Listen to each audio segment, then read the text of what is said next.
Le flash d'information locale, présenté par Laura Sahin. Bonjour à tous et bienvenue dans votre flash d'information locale. Nous sommes le mardi 4 mars et voici les titres de votre édition. Si vous devez vous rendre dans un centre des impôts ce matin, attention, à Marseille, les agents exercent leur droit de retrait. Ils dénoncent la dégradation des conditions de travail et la multiplication des incivilités. Une réunion entre les syndicats et la direction hier n'a pas encore permis une sortie de crise.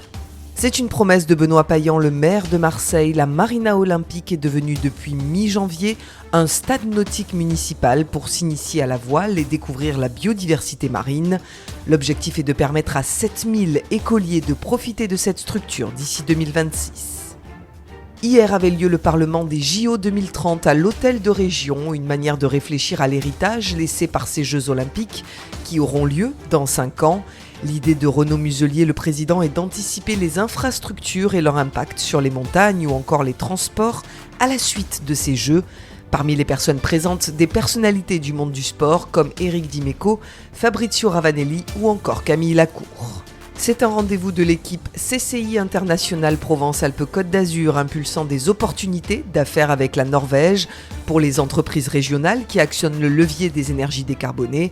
La rencontre a lieu aujourd'hui de 9h à 17h au Palais de la Bourse. Philippe Renaudy, président de la CCI PACA, vous donne plus d'informations au micro de Magali Barthès. Ce 4 mars, au Palais de la Bourse se tient le match aller d'une rencontre business entre nos exportateurs régionaux et 12 entrepreneurs norvégiens experts de l'éolien offshore. C'est une belle opération menée avec le pôle Méditerranée et la CCIMP. Puis du 17 au 19 mars, c'est le match retour en partenariat avec Innovation Norway et CCI France Norvège. On amène 7 PME régionales à Oslo pour s'inspirer et pitcher leurs solutions auprès des acteurs clés de la décarbonation et nouer des relations d'affaires dans le pays exemplaire de la transition énergétique.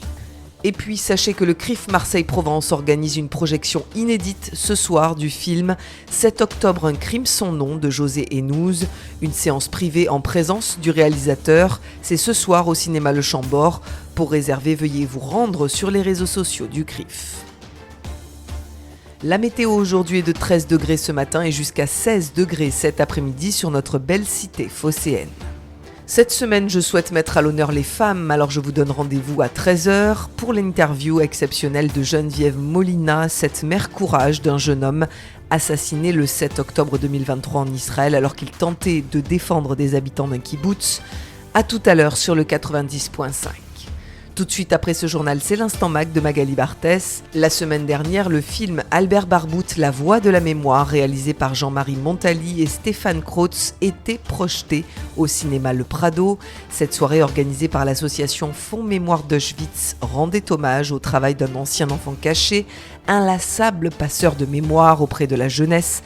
Magali Barthès était présente lors de cette soirée émouvante. Reportage à suivre sur le 90.5. Et puis surtout, n'oubliez pas vos places pour le concert exceptionnel d'Ishaï Ribot, un concert Radio JM qui a lieu dimanche 30 mars au Dôme à Marseille bien sûr. Venez profiter d'un pur moment de joie et réservez vos places sur billetweb.fr/Ishaï Ribot. Je vous souhaite à tous de passer une très belle journée sur notre antenne et surtout, prenez bien soin de vous. Vous venez d'écouter le flash d'information locale, présenté par Laura Sahin.